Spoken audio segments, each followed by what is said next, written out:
plein de lumière. Lève-toi et sois éclairé, car ta lumière est venue. Fini la nuit et les ténèbres, maintenant c'est les jours. Bonjour.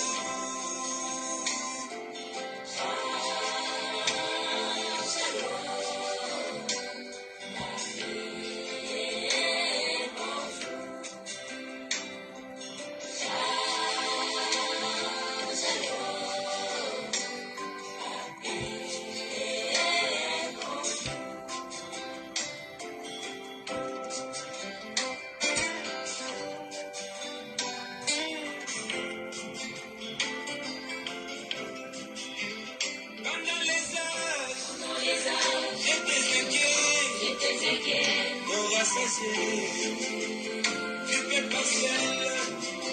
Et je me disais à ton Seigneur, la plénitude est dans la chair.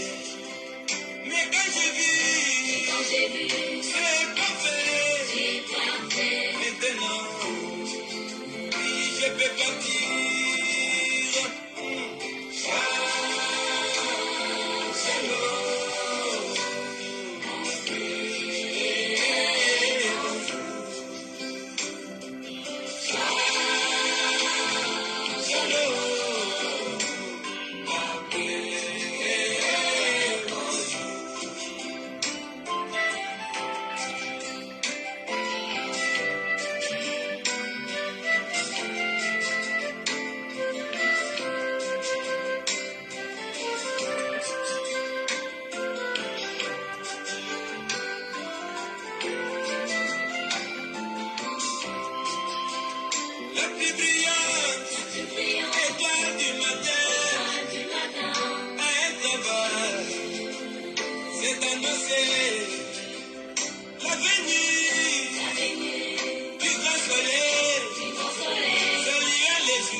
Je suis dans les monts et je vois les monts comme en décadence, dans l'agitation et l'épouse est calme.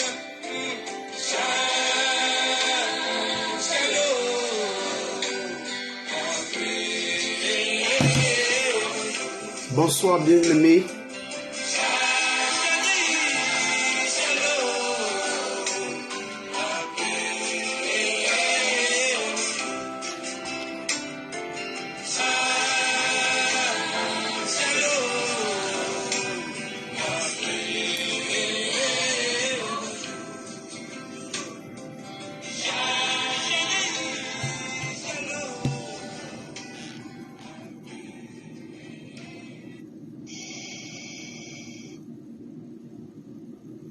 Bonsoir chers frères et sœurs, bonsoir peuple du monde entier, bonsoir à tous les chrétiens et à toutes les chrétiennes, bonsoir partout où vous êtes dans le monde entier, selon vos lieux de résidence. Je vous dis bonsoir. Que le Christ devenu Jésus, pour notre salut, vous bénisse chacun et chacune.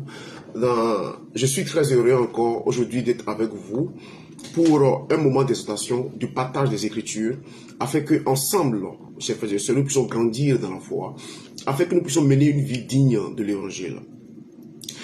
Alors, que le Christ devenu Jésus vous bénisse, chacun et chacune. J'ai commencé mon cantique d'aujourd'hui par Shalom, qui est la paix. Un cantique des frères et sœurs de la lumière du soir, les frères et sœurs de Sacré 14-7, un cantique que j'aime beaucoup, c'est apaisant. Et pour vous dire que nous devons manifester la paix, être en paix les uns envers les autres. D'ailleurs, même tel est le thème de ce jour, à savoir donc quelle est l'attitude qu'un chrétien doit avoir envers son frère en Christ. Alors, bien aimés, sans plus tarder, on va d'abord commencer par se présenter à vous et nous allons entrer maintenant dans le vif du sujet. Pour ceux qui nous suivent pour la première fois, qui ne nous connaissent pas, alors nous sommes l'Église des États-Unis. Nous sommes le ministère de la Voix de Minuit, Matthieu 25, verset 1 à 6. Notre absolu est la saine et sainte Bible. Nous sommes édifiés sur le fondement des apôtres et des prophètes, Jésus le Christ étant la pierre angulaire. Notre divinité s'appelle Jésus, appelé le Christ. Notre absolu, c'est la Bible. Nous sommes une continuité de Zacharie 14:7, une partie d'Apocalypse verset 1 à 7. Nous poursuivons l'œuvre de Malachie 4, verset 5 à 6. Notre doctrine n'est pas différente de la doctrine de Christ, prêchée, pratiquée par nos pères dans la foi, les apôtres. Alors, nous faisons la même chose et nous veillons à ce que nous marchions dans leur pas. Nous veillons vraiment à ce que tout ce que nous faisons, tout ce en quoi nous croyons, soit des choses qui ont été faites par nos pères de la foi, les apôtres, bien avant nous. Et nous sommes là aujourd'hui, chers frères et sœurs, pour parler de l'amour fraternel. Juste de l'amour fraternel. Que le Christ devenu Jésus nous bénisse chacun et chacune.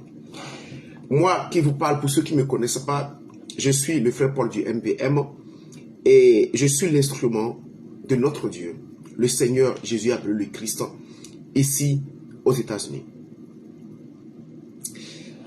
Alors, on va commencer sans plus tarder par un mot de prière et nous allons lire un verset biblique et nous allons commencer donc l'enseignement de ce jour. La main gauche donc levée, la tête inclinée vers le sol, les yeux fermés. 3 fois, nous appelons le Christ devenu Jésus, la parole faite chair. 1, 2, 3, c'est parti. Christ Jésus, la parole faite chair. Christ Jésus, la parole faite chair. Christ Jésus, la parole faite chair.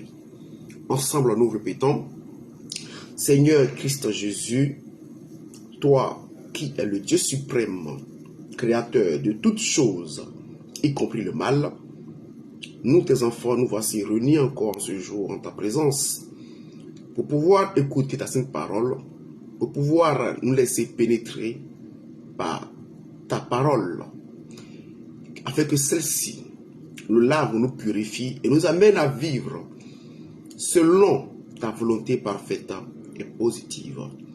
Visite-nous encore ce soir et comble-nous de tes bénédictions, de tes grâces et réponds-nous à nos besoins.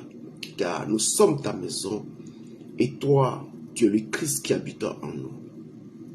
C'est en ton saint nom nous avons prié. Amen. L'amour fraternel. On se laisse s'il vous plaît pour la lecture de quelques versets bibliques par reste aux Écritures. On va se faire l'effort de se lever parce que le Seigneur lui-même dans Luc 4, quand il voulait lire l'Écriture, il s'est levé. On va se lever, on va lire rapidement quelques versets bibliques. Alors, nous lisons rapidement Ephésiens 4, verset 32 qui dit « Soyez bons les uns envers les autres, compatissant, vous pardonnant réciproquement, comme Dieu vous a pardonné en Christ. » Proverbe 17, verset 9. « Celui qui couvre une faute cherche l'amour, et celui qui la rappelle dans ses discours divise les amis. » 2 Corinthiens 2, verset 6 à 8. Il suffit pour cet homme du châtiment qui lui a été infligé par le plus grand nombre, en sorte que vous devez bien plutôt lui pardonner et le consoler, de peur qu'il ne soit accablé par une tristesse excessive. Et je vous exhorte donc à faire acte de charité envers lui. Que Christ nous bénisse. Alors, chers frères et sœurs, quelle est l'attitude qu'un chrétien doit avoir envers son frère? Quel est le comportement? Est-ce que quand quelqu'un tombe, quelqu'un chute, quelqu'un pose un acte qui n'est pas digne des Écritures, est-ce que dans la famille chrétienne, quand quelqu'un va pour des actes qui vont contre la volonté de son homme intérieur, est-ce qu'on doit se réjouir? Est-ce qu'on doit festoyer? Quelle est l'attitude normale qu'on doit retrouver chez un chrétien quand son prochain est en faute? Telle est la question à laquelle on doit répondre. Alors, d'abord, je vais vous saluer un à un, parce que je vois déjà que vous êtes nombreux à m'écrire, à écrire en commentaire. Alors, je salue rapidement mon grand frère Kofi Jean-Pierre. Bonsoir mon frère Jean-Pierre. Bonsoir à Lima Banflan. Bonsoir ma soeur Solange Charrière. Bonsoir à Déborah Kelly. Maoubedi Fred Dejila. Bonsoir à toi. Bonsoir à MVM de Man 1, l'Assemblée de Man 1. Je vous salue tous. Bonté Kendou. Bonsoir également à toi. Alors, bonsoir et à tous et à toutes. N'oubliez pas, s'il vous plaît, de partager le direct dans les forums pour que ceux qui veulent être édifiés, ceux qui peut-être ont souffert de ces cas, puissent venir suivre et comprendre que l'évangile, ce n'est pas ce que les autres font, mais c'est ce que nous enseignons. Alors, chers frères et sœurs, le Seigneur Jésus appelé le Christ, qui est le créateur de toutes choses, visible comme invisible, il est Dieu. Il est le Dieu tout-puissant. Il est l'autorité suprême. Et le Seigneur Jésus appelé le Christ, qu'est-ce qui se passe? Quand il a vu ses enfants dans le monde, il les a vus pécher. Quand il les a vus sur la voie de la perdition, quand il les a vus dans l'erreur, dans les problèmes, dans les difficultés sur la terre, qu'est-ce qu'il a fait? Le Seigneur Jésus appelé le Christ, le Dieu tout-puissant créateur, il a déposé, écoutez bien, il a déposé sa gloire. Il a déposé son titre de Dieu. Il a déposé toute sa souveraineté, toute sa grandeur. Il a déposé cela. Et puis il est descendu comme un simple homme. Il est descendu au plus bas. Il est descendu au niveau de ses adorateurs qui étaient dans des problèmes. Il est descendu à leur niveau. Il s'est revêtu d'une chair humaine. Il est venu et puis il a habité parmi nous. Il a vécu avec nous. Mieux encore, chers frères et sœurs, le châtiment qui nous était réservé, parce que nous avons péché et nous devons payer pour nos offenses, mais le châtiment qui nous était réservé, la mort qui nous était réservée, Jésus le Christ va prendre ça sur lui. Alors, il va prendre sur lui nos crimes. Et il va nous donner en retour la vie qu'il est. Il prend nos crimes et il nous donne la vie gratuitement. Il s'est dépouillé de toute sa grandeur pour venir servir la créature. Le Créateur se dépouille de tous ses titres, sa grandeur, sa magnificence, et vient servir la créature que lui-même il a créée. Cette humilité est tellement grande que des gens qui à ce jour ont du mal à l'accepter. Ils ont du mal à imaginer que Dieu puisse être devenu un embryon, que Dieu puisse être devenu un bébé, que Dieu puisse sortir du ventre d'une femme, que Dieu puisse grandir comme n'importe quel mortel, et que Dieu puisse mourir pour la créature. C'est tellement grand, c'est tellement énorme que des gens ont du mal à accepter cela, jusqu'à ce jour. Mais pour nous les chrétiens, nous croyons que Dieu nous a donné la plus grande preuve d'humilité, la plus grande preuve d'amour fraternel, en descendant à notre niveau, pour pouvoir venir nous sauver de la mort, parce qu'aucun homme ne pouvait se sauver de la mort. Et après avoir payé le prix de nos iniquités, il ne nous a pas encore abandonnés. Il est encore descendu encore en nous, en chacun de nous qui croyons en ce sacrifice expiatoire. Il est descendu en nous sous forme d'esprit. Parce qu'au commencement, il était esprit. Il n'était pas un esprit, non, mais il était esprit, l'esprit créateur. Et c'est de l'esprit créateur qu'il est devenu maintenant un homme mortel, et pour accomplir le rachat, parce que nous avons vendu, Adam a vendu le monde à Satan. Il a donné le monde par sa désobéissance. Il va racheter son monde, il va nous sauver, et tellement il veut s'assurer qu'on ne se perde pas, il va venir habiter en nous pour nous conduire. Oui, il n'est pas parti, nous a abandonnés sur la terre pour dire conduisez-vous et venez à la maison. Non, il est encore resté dans chacun de nous, sous forme d'esprit qu'il était au commencement. Il va se déposer en chacun de nous. Son omniprésence. Et il va nous conduire doucement, doucement, jusqu'à rentrer à la maison. D'où nous sommes sortis à l'origine. Regardez, chers frères et sœurs, l'amour que le Créateur a manifesté envers nous. Et ceux donc qu'il a acquis par son sang, ceux qu'il a rachetés par son sang, ceux qu'il a sauvés par ce sacrifice, c'est eux qu'il a appelés l'Église. Et l'Église, c'est l'ensemble de tous ceux qui confessent Jésus le Christ comme étant leur sauveur personnel. Tous ceux qui confessent Jésus-Christ comme étant son sauveur, tous ceux-là qui ont Jésus-Christ comme étant le salut en commun, c'est eux qui forment l'Église du Seigneur Jésus appelé le Christ. Et cette Église, chers frères et sœurs, le Dieu Tout-Puissant Créateur compare l'Église à un corps humain. Et il compare chaque personne dans cette Église à des membres. Tel est le bras droit, l'autre est le bras gauche, tel est le nez, tel est la joue, tel c'est la bouche, tel c'est les yeux, tel c'est le cou, l'autre c'est le tronc, l'autre c'est les pieds. Nous formons un seul corps en Christ. Nous formons une seule famille en Christ. Nous sommes héritiers de la même vie éternelle. Nous sommes héritiers de la même grâce. Nous sommes héritiers, chers frères et sœurs, du même salut. Nous sommes héritiers de tout ce qui appartient à Dieu. Et il nous a donné gratuitement, bien-aimés. Je dis bien gratuitement. Alors, nous sommes donc, il nous a fait sortir par la prédication du monde. Il nous a attirés par la prédication. Le message prêché nous a fait sortir du monde dans lequel on était pour en faire une famille en Christ.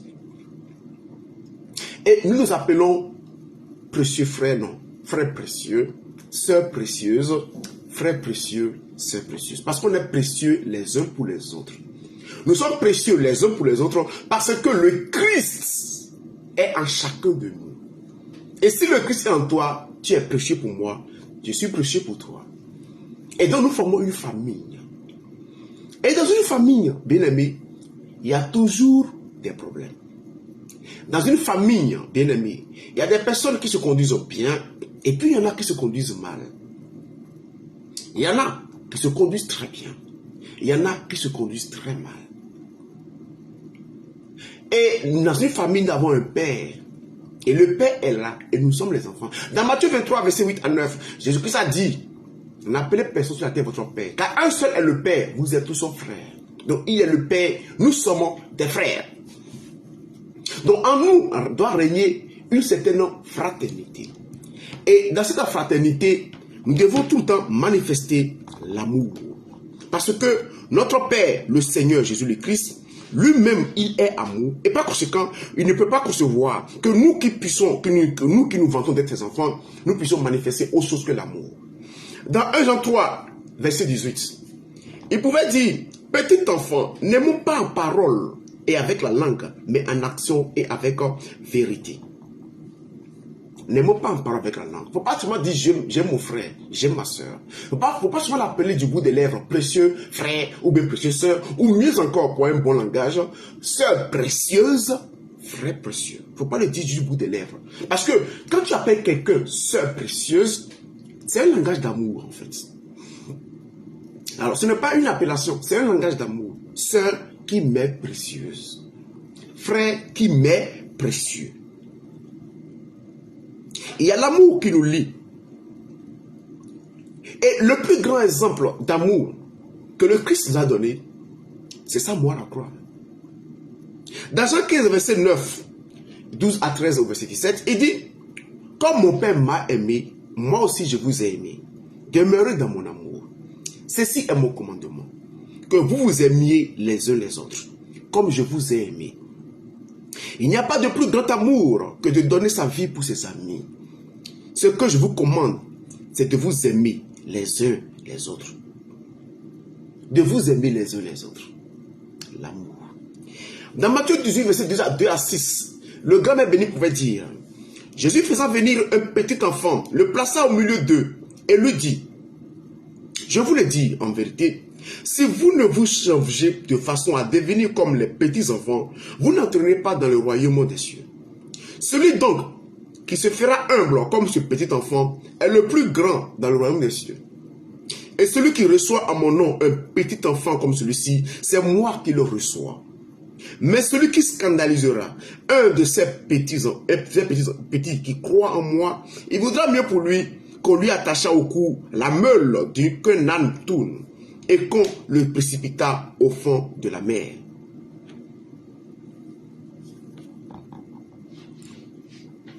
L'Église, ce sont l'ensemble de ceux qui forment le corps de Christ. Et chaque personne est un membre. Dans 1 Corinthiens 12, le Seigneur pourrait dire, 1 Corinthiens 12, 22 à 25, il dit, au contraire, les membres du corps qui paraissent les plus faibles sont plus nécessaires. Et ceux que nous tenons pour les moins honorables du corps sont ceux que nous entourons du plus grand honneur. Ainsi, nos membres les moins honnêtes, nous les traitons avec plus de décence. Tandis que nos parties honnêtes n'en ont pas besoin. Dieu a disposé le corps de manière à donner plus de respect à ce qui en est moins digne. Afin qu'il n'y ait pas de division dans le corps, mais que les membres aient également soin les uns des autres. Chers frères et sœurs, selon Lamentation 3, 37 à 38, la Bible dit clairement qu'il n'y a aucun malheur qui arrive dans ce monde sans que l'Éternel l'ait ordonné. On va lire. Alors, je prends rapidement ma Bible et je prends Lamentation 3, 37 à 38. Lamentation 3, 37, 38, ce qui suit. Qui dira qu'une chose arrive sans que le Seigneur l'ait ordonné? N'est-ce pas de la volonté du Très-Haut que viennent les maux et les biens? Les maux et les biens, c'est de la volonté du Très-Haut.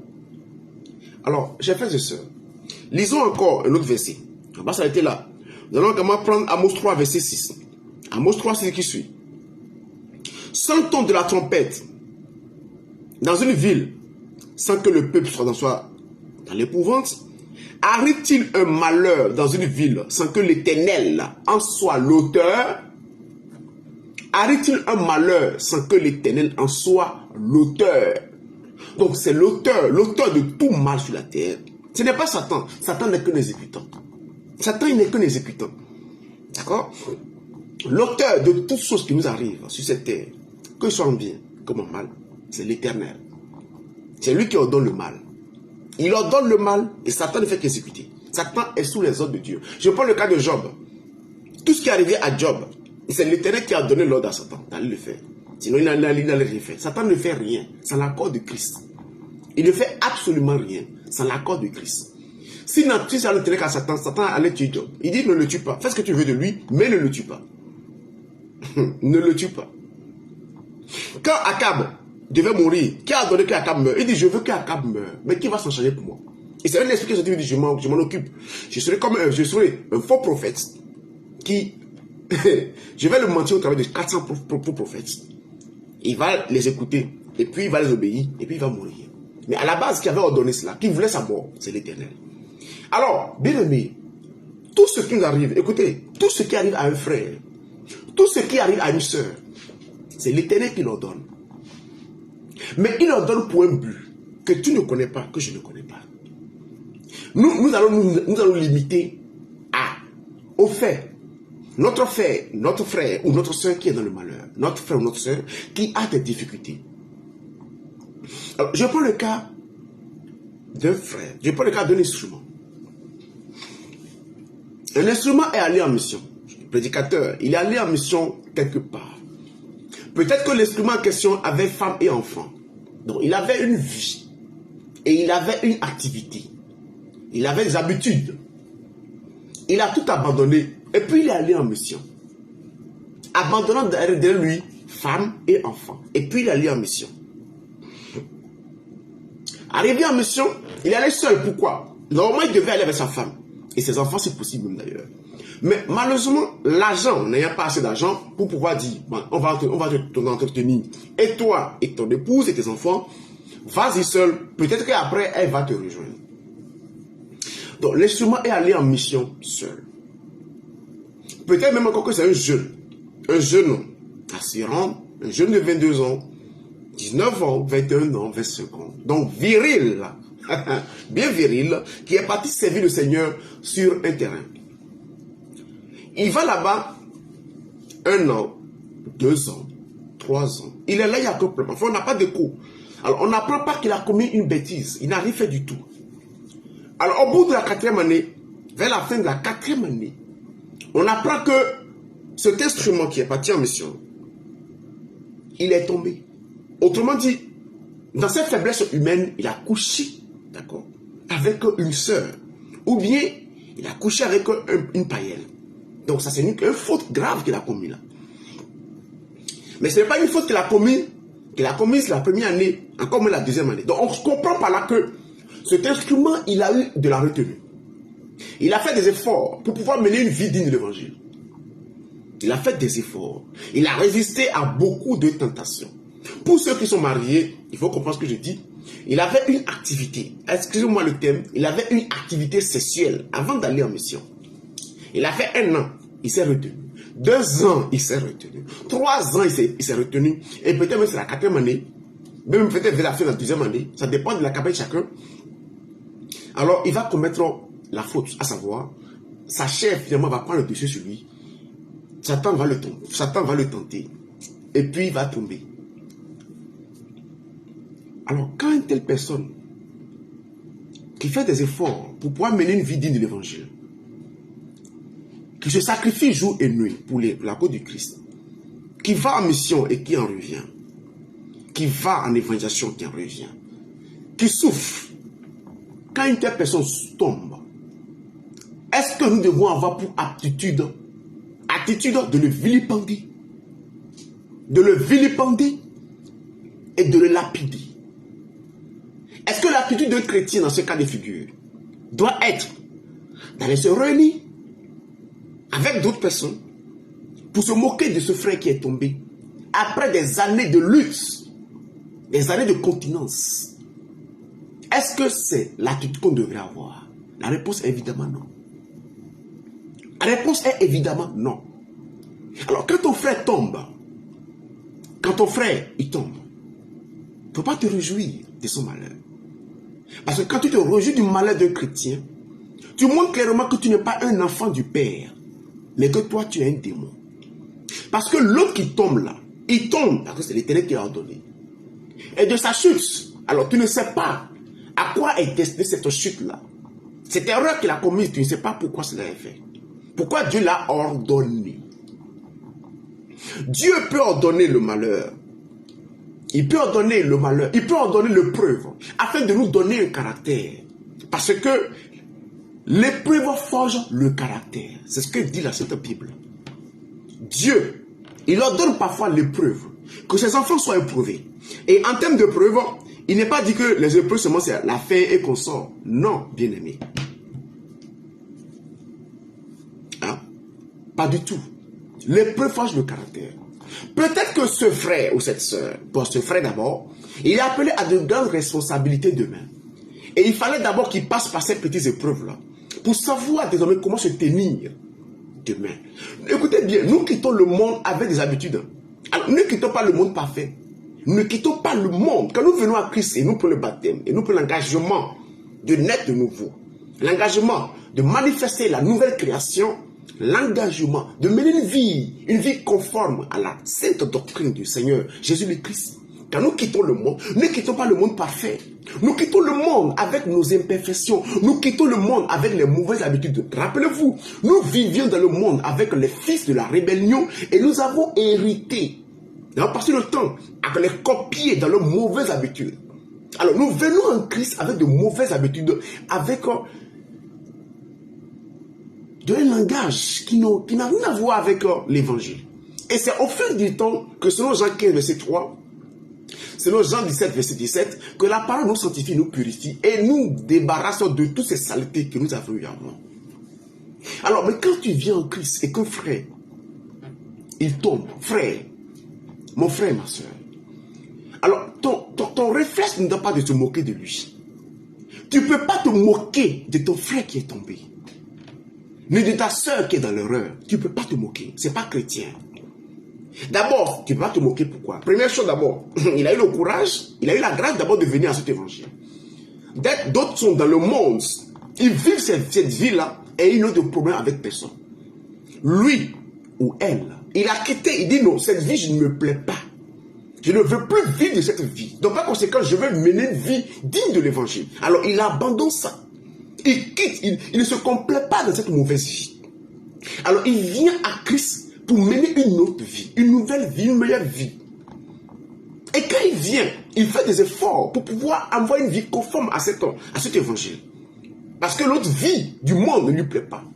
Alors, mais quand il vient, d'abord, il faut le féliciter. Et pour ça, d'abord, c'est pas facile. Dans ce monde de péché dans lequel nous sommes, il est très difficile de se repentir et de dire, je ne veux plus vivre dans le péché. Ceux qui vivent dans le péché, personne ne les condamne. C'est leur vie. Alors, mais pourquoi c'est ceux qui sont en Christ à qui on va jeter la pierre aussi facilement? Il est venu. Alors, mon frère, bonne arrivée. Ma soeur, bonne arrivée. Vraiment, tu as bien fait d'abandonner cette mauvaise vie. Tu as bien fait de vouloir choisir cette vie-là, de sainteté. Alors, quand maintenant il prend le chemin de la sainteté, de la sanctification, alors ton réflexe, le réflexe d'un chrétien ne doit pas être de se réjouir, de lui jeter la pierre automatiquement quand il tombe. Non, on doit l'aider. On doit l'aider. Vous qui êtes spirituel, Paul a dit, toi qui es plus spirituel, donc automatiquement qui est plus ancien que lui, qui a de l'expérience dans l'épreuve, dans la tentation, qui a pu résister au malin, qui a pu résister au diable, qui a pu avoir de la maîtrise sur ton corps, toi qui as donc de l'expérience dans l'épreuve de la foi, le jeune qui est arrivé là, il faut l'accompagner, il faut le soutenir, il faut le reprendre, mais avec douceur, il faut l'aider. Alors, mais quand tu vas te réjouir, il y a un problème. Pourquoi? Alors, je prends le corps humain. Jésus-Christ comprend son église à un corps humain. S'il vous plaît, le bâton là, quand le papa frappe, je pense, bon, pour ceux qui ont fait dans ce système, pour les Africains surtout, bah, c'est pas ici chez les Blancs, hein. Chez les Blancs, on ne frappe pas l'enfant des gens. Non, non, chez les Blancs, on ne frappe pas l'enfant. Tu es parti frapper un enfant de Blanc, c'est prison directe. C'est même l'enfant qui va appeler la police pour t'enfermer. Parce que si l'enfant prend son portable, 911, il appelle, quand je prends le cas des États-Unis, pour se plaindre de toi, le 911, mon frère, ma soeur, on va t'enfermer automatiquement. Mais c'est que le papa. Donc c'est les Blancs, on ne frappe pas l'enfant. Alors, je vais parler des Noirs. Parce que les gens seront bien compris au niveau des Noirs. Alors, quand je prends donc, dans le cas de nos parents africains, le papa, on a fait une bêtise. Quand on fait une bêtise, on tend les mains. Pour ceux qui ont fait dans ce système, comme nous là, on tend la main, alors on prend un pamatoire, ou alors on prend une règle, ou bien on prend un bâton, et puis on te tape. Bien aimé, c'est la main qu'on a tapée. Je prends un exemple, voilà. Alors, c'est la main. C'est la main qu'on tape. C'est la main qu'on tape. Parfois, on t'allonge sur un banc ou une table et puis on te fesse. Donc, ce sont les fesses qui ressentent la douleur. En temps normal, c'est les fesses qu'on a tapées. C'est la main qu'on a tapée. Parfois, on prend le fouet et on te fouette bien. Donc, dans le fouet peut-être peut toucher les pieds ou bien le corps. Donc, c'est le corps qu'on a tapé. C'est les pieds qu'on a tapés. Mais qu'est-ce qui se passe? ce sont les larmes, les yeux qui pleurent. C'est la main qu'on tape, mais ce sont les yeux qui pleurent. Les larmes coulent des yeux. Mais pourtant, c'est la main qu'on a tapée. Ce sont les fesses qu'on a tapées. Mais c'est les yeux qui pleurent. Les narines commencent par couler. La bouche commence par pleurer. La bouche pleure. Le nez coule. Les yeux commencent par... Des larmes commencent par couler des yeux. Et si on va plus loin, la petite douleur qui est sortie par les mains, on le sent dans tout le corps. Frère, Jésus-Christ n'a pas comparé son église à un corps humain pour rien. C'est pour dire, quand notre Père châtie un fils, c'est parce qu'on a des fils légitimes qui nous châtient. Selon Hébreux 12. Il nous châtie parce qu'on a des fils légitimes. Alors, quand notre Dieu châtie son fils, alors, si toi tu appartiens à ce corps, la douleur de ton frère doit être ta douleur. La honte de ton frère doit être ta honte. Écoutez très bien. Écoutez très bien. Quand il y a une situation et quand on a honte, par exemple, je vais à terre. Alors, je suis sorti de la maison, je suis parti dehors, j'ai mangé dans un restaurant. Et puis j'ai du mal à digérer l'aliment que j'ai pris. Et puis j'ai fait la diarrhée dans mon pantalon. Alors je fais la diarrhée, c'est une honte, n'est-ce pas? C'est une honte, c'est clair. Mais c'est ce qu'on me fait, c'est l'anus qui a chié là-bas. Là. D'accord? C'est l'anus, qui est une partie du corps là, qui a chié, qui n'a pas pu retenir ce que j'ai mangé et qui l'a laissé tomber. Et devant les gens, mais c'est la honte, n'est-ce pas? Mais est-ce que c'est la honte de l'anus? Non, c'est pas la honte de l'anus. Qu'est-ce qu'on fait? On attrape les mains. Écoutez bien, les mains viennent couvrir le visage.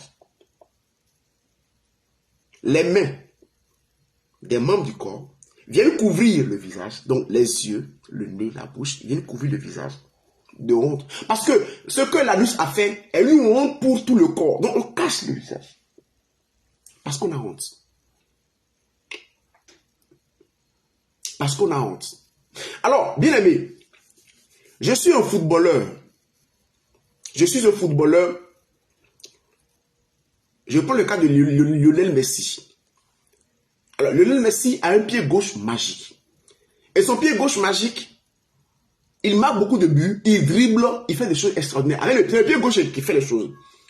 Alors, mais quand le pied gauche finit de faire ses choses, ses prouesses sur le terrain, à la fin, on dit qu'on va te récompenser du ballon d'or. Alors, quand le jour de la cérémonie arrive pour que le ballon d'or soit pris, frères et sœurs, est-ce que c'est le pied gauche là qui s'en va prendre le ballon d'or? Est-ce que le pied gauche s'en va à la cérémonie du ballon d'or pour aller prendre le ballon d'or? Non. Quand le temps arrive, pour que le ballon d'or soit pris, Lionel Messi habille tout le corps. Tout le corps est bien vêtu. Les cheveux sont bien coiffés. Et le corps est bien vêtu. Et il se présente avec tout le corps, y compris même l'anus qui sent. Ton anus qui sent là, aussi se présente à la cérémonie du ballon d'or. Et ils vont tous ensemble là-bas. Et arrivé là-bas, c'est tout le corps qui est honoré. Ce n'est pas le pied gauche qui est honoré, mais c'est tout le corps qui est honoré. Pourtant, c'est le pied gauche qui marquait les buts. On peut dire en coordination avec le cerveau. D'accord? Ce n'est pas la main qui marquait les buts, mais c'est la main qui va prendre le trophée du ballon d'or. C'est la main qui prend le trophée, pourtant c'est le pied qui marquait les buts. C'est le cerveau qui réfléchissait avec le pied pour pouvoir avoir des résultats positifs sur le terrain. Donc les mains prennent ça. Et est-ce qu'on prend les photos des mains? Non, on prend les photos du visage. Et le visage est affiché partout. Le visage de Messi est affiché partout. Donc, c'est pour vous dire que nous avons dans le monde l'exemple type qui doit régner au sein de l'Église, parmi les chrétiens, à travers le corps humain. La honte d'un membre du corps, c'est la honte de tout le corps. La gloire, l'honneur d'un membre du corps, c'est l'honneur de tout le corps. Et si donc nous sommes l'Église de Jésus le Christ, quand un frère est élevé, c'est nous tous qui sommes élevés avec lui. Parce que c'est quand même notre communauté. C'est notre frère. C'est notre frère. Francis Ngannou, actuellement, il fait la fierté des Camerounais. Il est élevé, il est glorifié. C'est la gloire de tous les Camerounais. La dernière fois, on l'a tapé. Quand on l'a tapé, c'est la honte de tous les Camerounais. Donc, il est élevé, c'est notre gloire. Il chute, c'est notre honte. On a tellement d'exemples pour montrer l'amour qui doit régner au sein de l'Église. Chez nous, en Afrique noire, il y a un langage que nous tenons souvent, à savoir, on ne lave, les linges sales se lavent en famille. Pour dire quoi? Quand il y a un problème au sein d'une famille, c'est au sein de la famille qu'on reste. Dans la famille, on reste et puis on règle le problème. On n'expose pas le problème d'un membre de la famille dehors.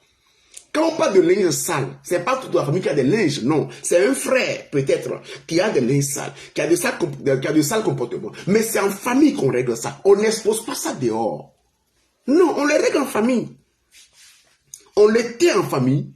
Le frère ou la soeur en question qui a déconné, on l'allume en famille, on le corrige en famille, on le réprimande ou on la réprimande en famille, on lui donne des conseils en famille. Et ça reste en famille. Ce n'est pas sorti, ça ne sort pas. Ça reste en famille. Et les secrets de la famille, il faut appartenir à la famille pour connaître ces secrets. Alors, mais nous, nous là, vous savez ce que nous faisons? Alors, nous, nos problèmes de famille, alors, d'accord, les laissages de nos familles, nous là, notre premier réflexe, c'est de les exposer dehors. Les linges sales de notre famille, notre premier réflexe, d'accord, ce n'est pas de les laver en famille, hein. Non, c'est de les exposer dehors, partout, pour que le monde entier n'ait qu'à voir. Voilà ce que nous faisons ici.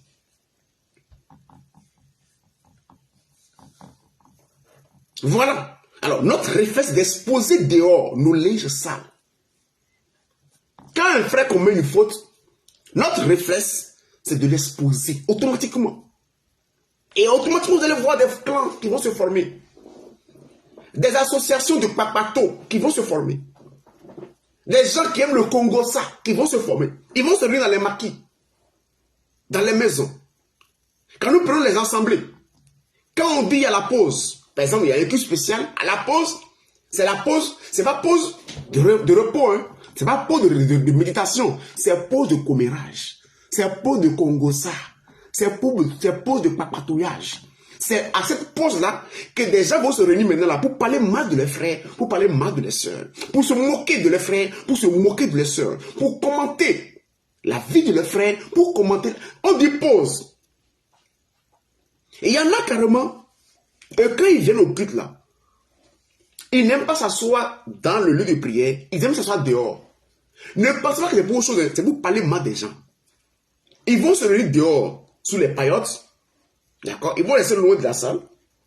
Donc, eux, ils sont venus au culte là, c'est pour parler des gens, pour critiquer l'habillement des gens, pour critiquer à gauche, à droite. Ça, c'est leur spécialité, ça. Et ça, souvent, c'est les femmes qui font ça. Pas les nouveaux baptisés. Les nouveaux baptisés là sont ensemble dans la salle. Ils sont là dans la salle en train d'écouter la prédication. Mais c'est souvent les anciens là. Et les anciennes là, c'est eux qui ils restent éloignés pour bien critiquer les gens. Et ça, on appelle chrétien. La Bible nous enseigne l'amour, frères et sœurs. Alors, le père a en train de corriger son enfant. Le châtiment, c'est pas un but d'humiliation. Le châtiment que le père inflige à son fils, c'est dans le but d'amener ce fils, chers frères et sœurs, à arrêter ce qu'il fait. Dieu, il connaît tes habitudes. Il sait que tu es une femme. Il va faire quoi? D'accord, comme tu es une femme là, il va te pousser à coucher avec quelqu'un pour te frapper. Afin de t'enlever cet amour, cet désir, cette obsession que tu as pour la plus. Il a plusieurs manières de te corriger. Alors, quand vous voyez le Christ en train de frapper un frère, d'accord, d'humilier un frère, parce que il a commis adultère, ou bien il a forniqué, sachez que c'est pour son bien, c'est pas pour son mal. Non. Le Christ ne fait pas du mal à ses enfants. Non. Quand il corrige son frère, son fils, parce qu'il a commis la fornication, par exemple, sachez que, bien aimé, c'est pour son bien. c'est pour lui arracher une mauvaise habitude qu'il a pris dans le monde. Mais pendant que le Christ est en train de corriger son enfant, le Christ est en train de corriger son enfant pour amener son enfant à la perfection que lui désire. Et puis toi, le sorcier là, tu es là en train de te moquer de son malheur. Pourtant, toi-même, ma question, ça ne va pas chez toi. Le Christ corrige son fils pour l'amener à être meilleur. Et puis toi, qui peut-être même faire pire que lui, mais comme pour toi, n'a pas encore été exposé, comme pour toi, il n'a pas encore été exposé, alors tu te moques de lui. Et tu te réjouis de son malheur. Parce que pour toi, parce que, écoutez, il n'y a personne qui soit parfait parmi nous tous. Personne n'est parfait. Nous sommes tous des êtres qui commettons des erreurs chaque jour. Tous, autant que nous sommes, nous commettons des erreurs chaque jour. Des fautes chaque jour. Il y a juste que, on vole tous. Mais en fin de compte, là, quand on attrape un là, on fait comme si nous, là, on n'était pas des voleurs. Mais c'est lui qui est le voleur. Mais pourtant, on est tous des voleurs. Mais, c'est l'autre qu'on a attrapé là. Nous qui volons comme lui, avec lui, peut-être même qu'ensemble nous volons dans la poche de papa.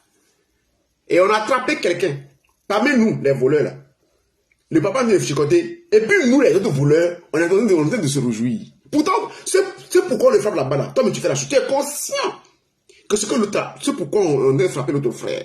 L'autre frère, toi, mais tu le fais. Alors, au lieu que ce soit donc pour toi une occasion de repentance, de méditation pour dire que, ah, vraiment, il faut que j'arrête ce que je fais là. Parce que quand je vois ce qu'on a envie de faire à l'autre, et que moi je fais, il faut que j'arrête ce que je fais. Alors, au lieu que tu penses, que tu médites sur ça, c'est toi qui es le premier à te réjouir de ton mal à ton frère. Comment est-ce que tu peux dire que tu appartiens au corps du Christ, et puis en toi, il n'y a pas l'amour? Comment peux-tu dire que tu appartiens au corps du Seigneur Jésus-Christ, et puis tu te réjouis rapidement et si facilement du malheur de ton frère? Comment est-ce que tu peux dire que tu appartiens au corps du Christ et c'est toi qui es pressé d'aller appeler des gens à gauche à droite pour faire, comme on dit au Cameroun, pour taper des commentaires, pour critiquer, pour calomnier, pour diffamer les erreurs de ton frère? Ton frère a péché, mais va vers ton frère. C'est écrit, si c'est toi qui l'as offensé, mais si c'est pas toi qui l'as offensé et que tu le commets, tu le vois commettre une faute qui ne met pas la mort, mais il faut prier pour lui. Ou bien, c'est pas que dans Jean 5, verset 16. Quand tu vois ton frère qui commet un péché qui ne mène pas à la mort, mais il faut prier pour ton frère. Pour que Dieu lui donne la vie. Prie pour ton frère. Pour que le Seigneur puisse le fortifier. Toi, tu es fort. Alors, tu es fort, mais c'est une bonne chose que tu sois fort. Il faut même parmi nous qu'il y ait des forts et puis il y ait des faibles. Que des personnes honorées et d'autres qui ne sont pas honorées. Alors, mais si toi, tu es si fort, tu es si parfait, alors, au point de voir l'autre commettre des fautes et de juger ses fautes, toi donc qui émets de jugement donc sur les fautes de ton frère, mais il faut prier pour ton frère. Alors, il faut exhorter ton frère. Il faut fortifier ton frère. C'est ce qui est écrit. Mais toi, tu n'exhortes pas quelqu'un. Tu ne pries pas pour quelqu'un. D'accord? Tout ce que toi tu sais faire, c'est calomnier la personne. C'est critiquer la personne. C'est appeler les gens pour se moquer de sa vie. Pour se moquer de son malheur. Tu aimes te moquer du malheur de l'autre. Mais le malheur va t'atteindre aussi un jour. Et puis lui aussi va se moquer de toi aussi un jour. Quand tu prends du plaisir à te moquer de l'autre pour ses fautes, ses erreurs. Un jour, n'oublie pas, tu es humain, tu es dans la chair. Le mal va t'atteindre aussi. Écoute, on me dit par exemple que mon frère, il a volé l'argent. Alors, la première question que je dois me poser en tant que chrétien, ce n'est pas le vol que je dois regarder. Un chrétien, là, son jugement ne comprend pas là. On dit que tel prédicateur, écoutez, je donne l'exemple terre à terre. On dit par exemple que tel prédicateur, il a volé la caisse du ministère. Exemple terre à terre. Il a volé la caisse du ministère. On a confié l'argent du ministère et puis il a volé ça. Il a vidé la caisse du ministère. Alors, la première question qu'on doit poser, quand tu es chrétien, la première question à se poser est, quel quel problème a-t-il eu au point que son seul recours soit de mettre la main dans la caisse du ministère? Ça, c'est la question que se pose les chrétiens, ça. Quel est le problème qu'il a eu, qui l'a amené à mettre la main dans la caisse du ministère? Deuxième question. Comment vivait-il au point que son seul recours soit ça? Autrement dit, en tant qu'instrument, est-ce qu'on lui paie sa dîme? En tant qu'instrument, est-ce que tes frères l'assistent? En tant qu'instrument, quelle a des difficultés? Est-ce qu'on l'aide? En tant qu'instrument, quand son enfant est malade, est-ce qu'on assiste? Alors, la question, il ne faut pas être pressé de juger quelqu'un sur un acte. En tant que chrétien, qui a l'amour en lui, d'abord tu te demandes, qu'est-ce qui a pu l'amener, qu'est-ce qui a pu amener ton frère à poser cet acte-là? Et quand tu vas connaître les causes qui l'ont amené à poser l'acte, alors tu as raison de te fâcher contre lui, ou carrément même de t'apitoyer sur son sort. Exemple terre à terre. Le frère en question, il a son enfant qui est malade. C'est un prédicateur. Je ne sais pas l'exemple terre à terre. Je ne sais pas l'instrument. Alors l'instrument, il a son enfant qui est malade. Il a demandé de l'aide à gauche, à droite. Personne ne veut lui apporter de l'aide. Tous l'ont abandonné. Mais il a la quête devant lui. Il fait quoi? Si c'est vous, vous avez fait quoi? Alors, dans son désespoir, mon enfant est malade. Voilà l'argent du ministère. Qu'est-ce que je peux faire? Alors, je vais prendre l'argent là, prêter, pour aller soigner mon enfant. Peut-être qu'après, je vais rembourser. Bon, remboursement, maintenant, il est bloqué. Il est bloqué. Bon, toi, tu as pris l'affaire. Tu fais quoi? Mon frère, il faut t'asseoir, s'il te plaît. Dis-moi, qu'est-ce qui ne va pas? Pourquoi tu n'as pas dit pas l'argent là? Pourquoi as-tu pris tout l'argent? Pourquoi tu as fait ça? Je vais t'expliquer. Et si toi, maintenant, tu as les moyens de l'aider à rembourser, mais il faut l'aider à rembourser. Ça te diminue en rien. Au contraire, ça te grandit. Si tu as les moyens de l'aider à rembourser l'argent qu'il a volé là, mais il faut l'aider à rembourser l'argent là. Il n'a pas pris l'argent pour acheter femme. Non, il a peut-être pris l'argent pour acheter à manger. Il a faim. Parce qu'on l'a abandonné. Il a pris l'argent pour aider sa famille. Sa femme ou son enfant qui est malade, en urgence. Parce que personne ne voulait répondre à son cri d'appel. Alors le cas était devant lui. Il fait comment? Ça, c'est un cas de figure. Alors, ton jugement doit commencer par pourquoi? Pourquoi il a fait ça? Et si tu comprends le pourquoi, tu peux taper comme consoler. Alors, le pourquoi là, c'est ça qui est le plus important chez un chrétien. Pourquoi il a fait ça? Alors, s'il est un voleur de nature, c'est un voleur de nature, alors tu sais que mon frère c'est un voleur. Alors, donc, le vol là qu'il fait, il est un voleur, n'est-ce pas? Le vol là, il n'est pas pris ça dans l'évangile. L'évangile ne lui apprend pas à être voleur. Alors, tu comprends par là que ton frère, il était voleur dans le monde avant de venir en Christ. Alors, si ton frère était voleur dans le monde avant de venir en Christ, et quand tu as constaté que le vol là, qu'il avait, l'habitude du vol là, qu'il avait dans le monde, qu'il a ramené encore en Christ et encore en lui, alors, au lieu d'aller crier partout qu'il est voleur là, il faut prier pour que le Seigneur puisse lui enlever ce caractère-là et lui donner son caractère à lui. Ça, c'est la qui d'incréter ça. Il faut prier que le Christ le purifie de ce mauvais comportement de voleur qu'il a. Et lui donne l'honnêteté, l'intégrité qu'on a dans le christianisme. Mais tu ne vas pas te réjouir quelque part avec des gens pour dire lui, c'est un voleur. Oh, c'est un voleur qui est là. Non, il n'est pas né voleur. C'est un chrétien, il n'est pas né voleur. Il a pris l'habitude du vol dans le monde. Il n'est pas né fornicateur. Il a appris la fornication chez Satan, avec les enfants de Satan dans le monde. Il n'est pas né ici. C'est le monde qui l'a fait ici. C'est le monde qui a fait ton frère ici. Sinon, il n'est pas né ici. C'est le monde qui l'a mal élevé. C'est le monde qui l'a mal éduqué. Mais à toi de l'éduquer en Christ. À toi de prier pour lui en Christ. À toi de le fortifier. À toi de l'exhorter. À toi de prier pour lui. Pour du monde, il puisse les laisser et mener une vie digne de l'évangile auquel il a cru. Voilà comment un chrétien réagit envers son frère. Un chrétien n'est pas prompt à condamner son prochain. Ne condamne pas ton frère. Si tu es fort, on dit, mais ça, Christ, tu n'es pas fort parce que tu es fort. Tu es fort parce que Christ a voulu que toi, tu sois fort. Tu n'es pas bien sage parce que tu as voulu être sage. Tu es sage parce que le Christ t'a fait sage. Mais si toi, tu as la grâce, d'accord, d'avoir été créé sage, d'avoir été conditionné sage, il ne faut pas te réjouir et te moquer de celui qui a été créé folle. Il ne faut pas te réjouir de l'autre. L'autre aussi n'a pas choisi à être folle. Il est né ici. Chacun de nous a été créé d'une certaine manière.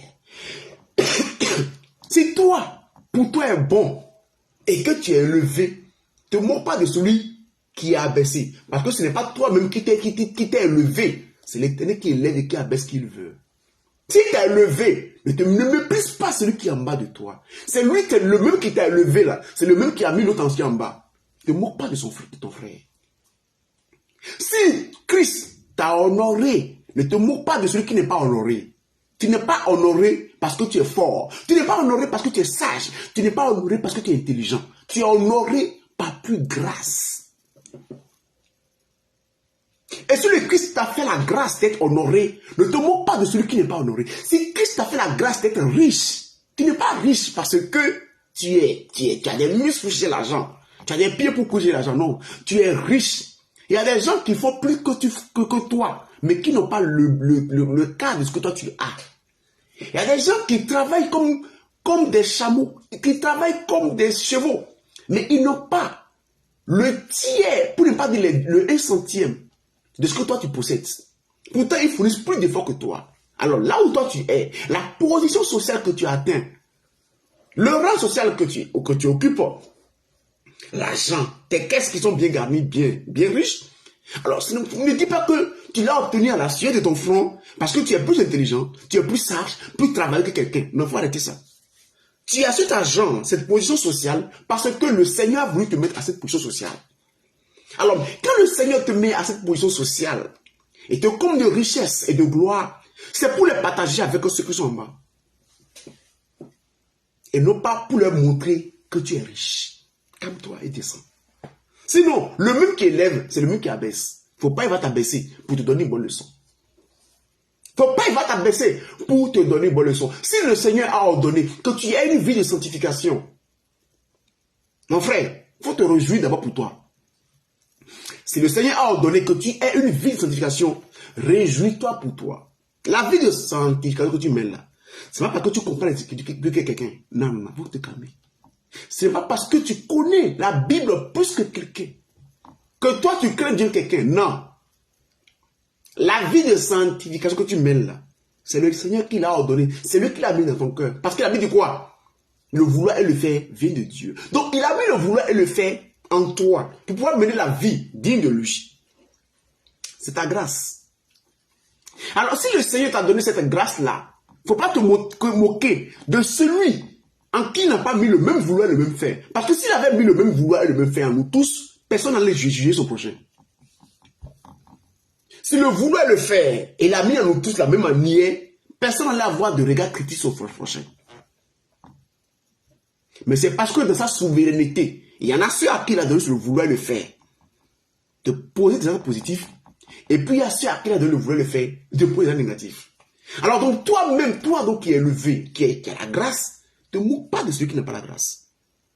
Ne te moque pas de lui. Toi-même, ce que tu fais, et tu es conscient que tu fais, ne te moque pas de celui qui ne fait pas ça. Ton frère a-t-il fauté? Si tu es plus fort que lui, va vers ton frère, exhorte-le. Exhorte ton frère. Il en a besoin. Exhorte ton frère. Soutiens moralement ton frère. Il ne faut pas l'abandonner. C'est de la sorcellerie. Tu ne peux pas appartenir au... Alors, comment est-ce que toi tu es dans le corps? Tu es dans le corps, hein? On frappe le corps, on frappe les mains, et toi qui es la bouche, tu ris. C'est impossible. Toi, tu as une bouche artificielle qu'on a collée au corps. Tu ne peux pas être dans le corps du Christ. On a de taper les mains de ce corps, de frapper les fesses de ce corps, de fouetter les pieds de ce corps, et puis toi qui es la bouche dans ce corps, tu vas te mettre à rire. Non, tu vas pleurer. Tu dis pas tu vas pas ça. Tu dis on va entendre de ta gorge les pleurs. Tu vas exprimer, toi ta bouche doit exprimer la douleur ressentie par les mains ou par les pieds ou bien par les fesses. Parce que tu es une bouche du corps.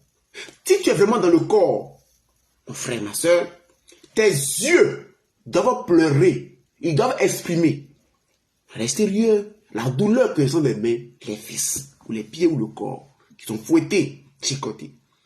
Mais toi, tu dis que tu es un membre du corps, donc tu as les yeux par exemple, et puis, quand le corps est frappé et sans la douleur, c'est là que tes yeux brillent de bonheur. Tu es un sorcier dans le corps. Tu n'es pas possible, tu n'es pas un membre du corps. Tu n'as jamais été un membre du corps. En fait, tu tombes les autres et puis tu te tombes toi-même en fait. Tu es conscient de que tu n'es pas du corps. Parce que tu n'es pas du corps, un membre du corps est dans le malheur et puis toi tu te réjouis.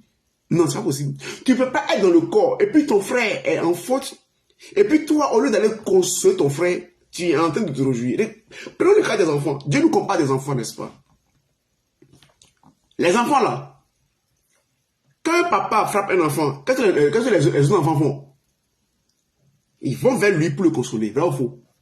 Des fois même, regardez bien les enfants. Dieu demande que nous soyons comme des enfants. Regardez les enfants.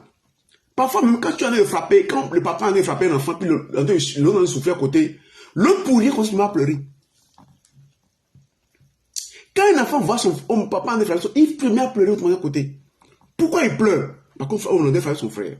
Et le Seigneur nous demande d'être comme des enfants. Et puis nous, qui sommes censés être des enfants, quand on frappe notre frère, c'est là que nous, là, on sent la joie au fond de nous. Mon frère, c'est la sorcellerie. Il ne faut pas aller loin.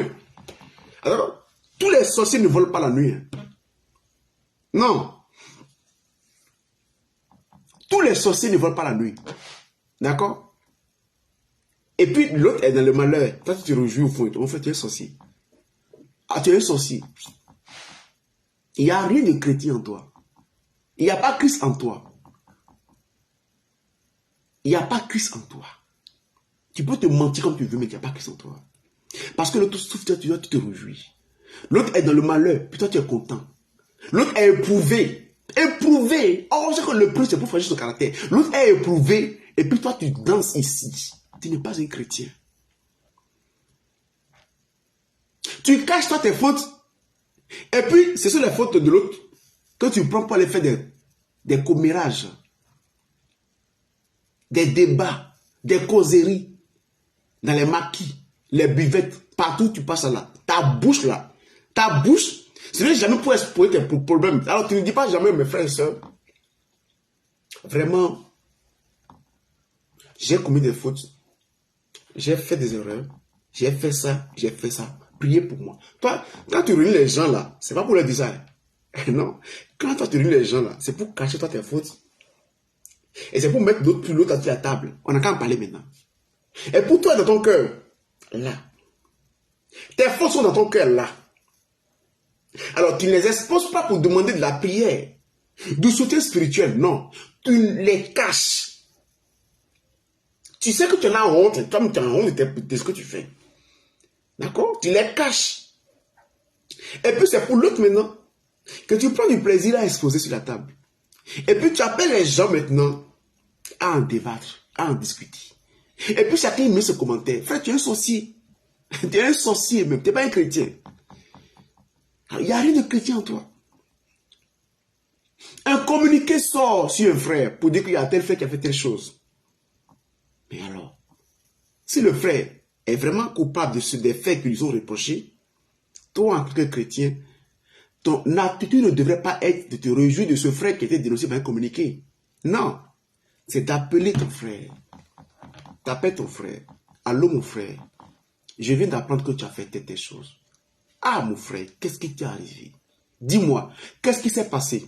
Dis-moi mon frère, comment en es-tu arrivé à poser ce acte-là? Et ton frère va te répondre pour dire, ah mon frère, voilà. Et quand ton frère te demande comment il en est arrivé là, toi qui es beaucoup plus spirituel que lui, tu l'exhortes. Et après, tu raccroches, tu fléchis tes genoux et tu pries ton Dieu pour ce frère, pour dire, ah Christ, c'est toi qui me le voulais le faire dans l'homme. Mon frère qui est tombé là, il ne voulait pas tomber.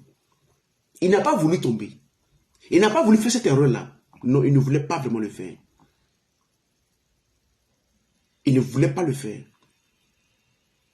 Mais voilà ce qu'il a fait. Paul pouvait dire dans Romains, qu'est-ce que Paul pouvait dire? Paul dit, j'ai fait. On va lire Paul. Lisons Paul. Je prends Romains 2. 17. Ah ben 17.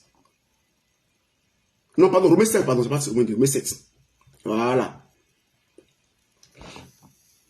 Je prends, ah ben verset 14. Nous savons en effet que la loi est spirituelle, mais moi, je suis charnel, vendu au péché. Car je ne sais pas ce que je fais. Je ne fais point ce que je veux, et je fais ce que je hais.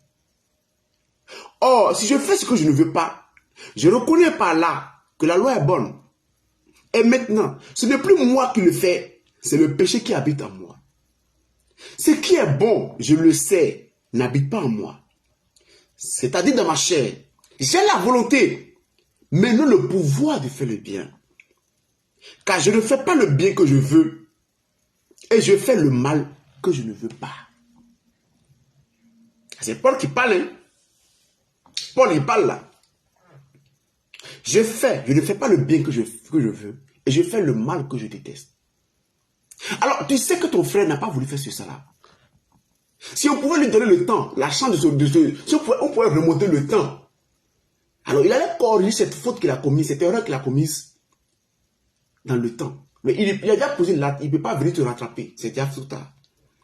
Et toi, tu es conscient que ton frère que tu connais là, il n'a pas voulu faire ça. Alors, tu ne te réjouis pas pour son malheur.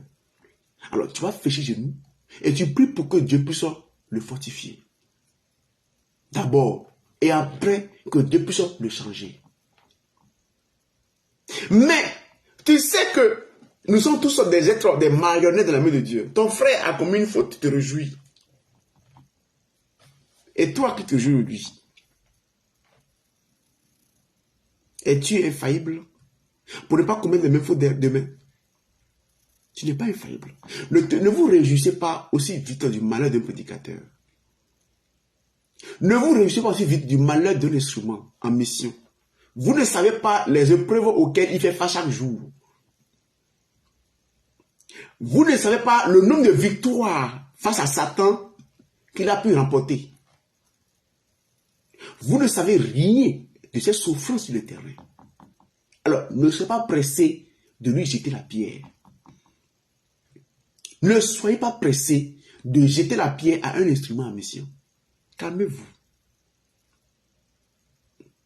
Ne soyez pas pressé de jeter la pierre à un frère ou à une sœur dans l'assemblée, sans connaître les causes, le pourquoi, ce qui l'a amené à là, quand tu ne connais pas. Frère, abstiens-toi de juger. Abstiens-toi de juger ton frère. Quand tu ne connais pas ce qui lui est arrivé, la tentation à laquelle il a dû faire face, les épreuves auxquelles il a fait face, quand tu ne connais pas ça, ne sois pas juge. Ne sois pas juge. Ne juge pas les faits. Va au-delà des faits. Va sur les causes des faits. Et quand tu vas analyser les causes, alors tu sauras comment parler à ton frère. Faut pas être... Il y a des gens... Non, franchement, c'est à croire qu'ils ont des détecteurs de démons partout. Dès qu'un frère commet une faute nette, lui c'est un démon. Oh, c'est un démon. Ils sont tout le temps pressés de coller l'étiquette démon aux gens. Oh, c'est un démon qui est là. C'est un démon. Elle là, c'est un démon. C'est un démon. C'est un démon. Ah! Toi, tu connais un démon. Toi, tu vois un démon. Ton frère posait une acte. C'est un démon, tu vois automatiquement. C'est un démon. Lui là, c'est un démon. Pourtant, tu sais que Satan là, parfois manipule les esprits faibles, ceux qui sont faibles, pour les conduire à faire des erreurs. Non.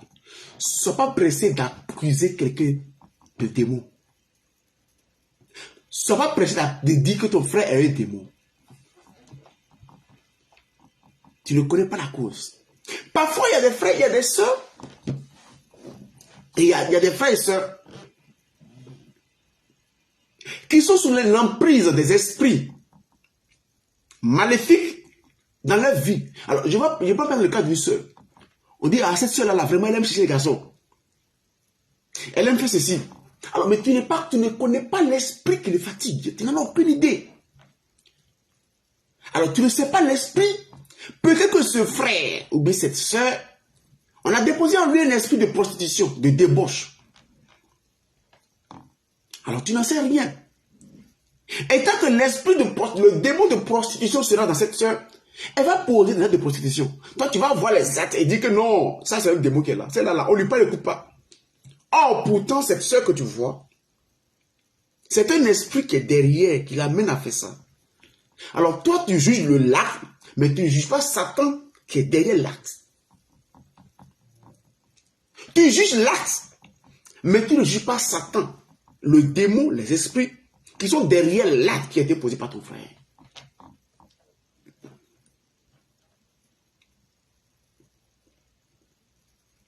Et puis, tu es si pressé d'appeler ton frère démon. Arrêtons ça. Arrêtons ça.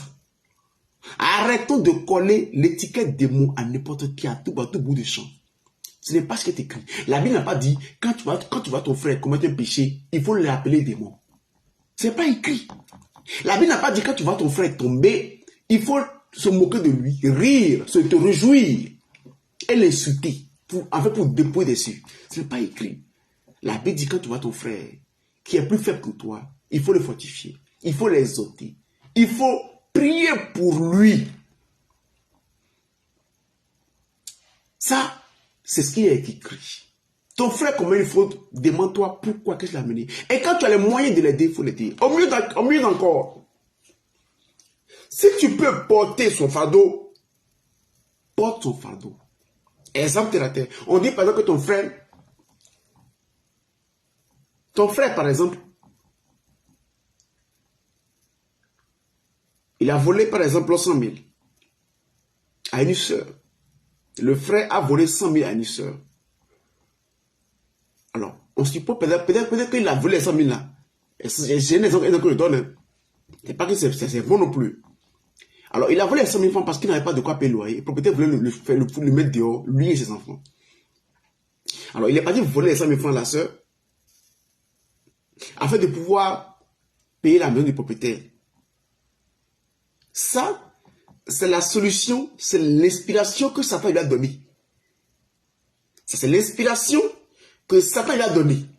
Et il a pris cette inspiration pour aller voler, effectivement, pour aller payer la maison, pour que ses enfants et sa femme ne soient pas dans la rue, y compris lui-même.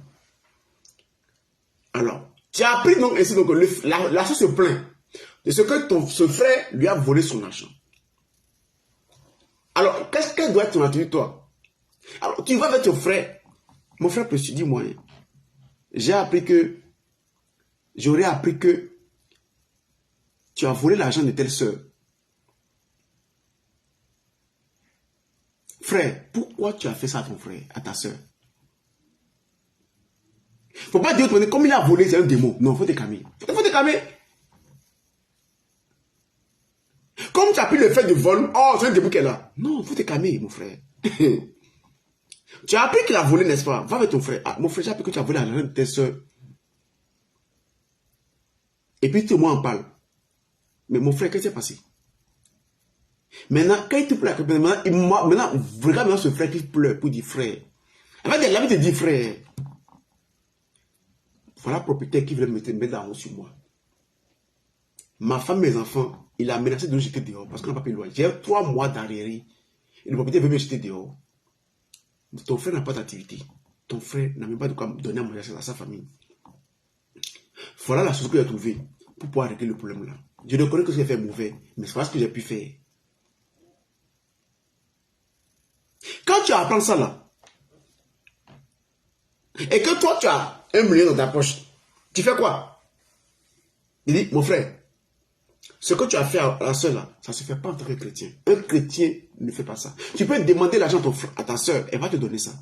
Tu n'avais pas besoin de lui mentir, de la naquer, de l'escroquer, pour pouvoir avoir cet argent-là. Tu peux aller vers lui, vers elle, et lui dire, ma soeur, vraiment, voilà mon problème, aide-moi. D'accord?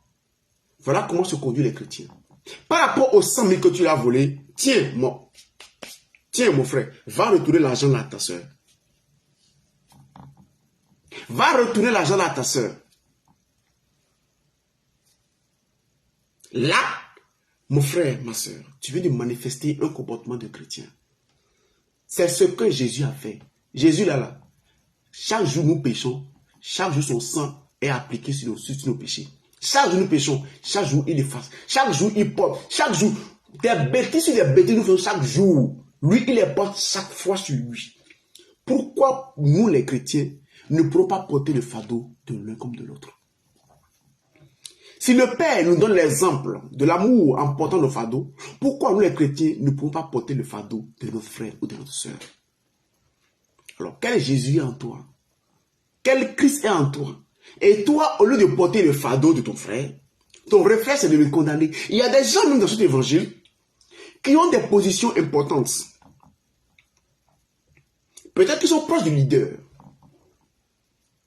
Alors, quand tu es proche du leader, alors tu es dans un poste de pouvoir.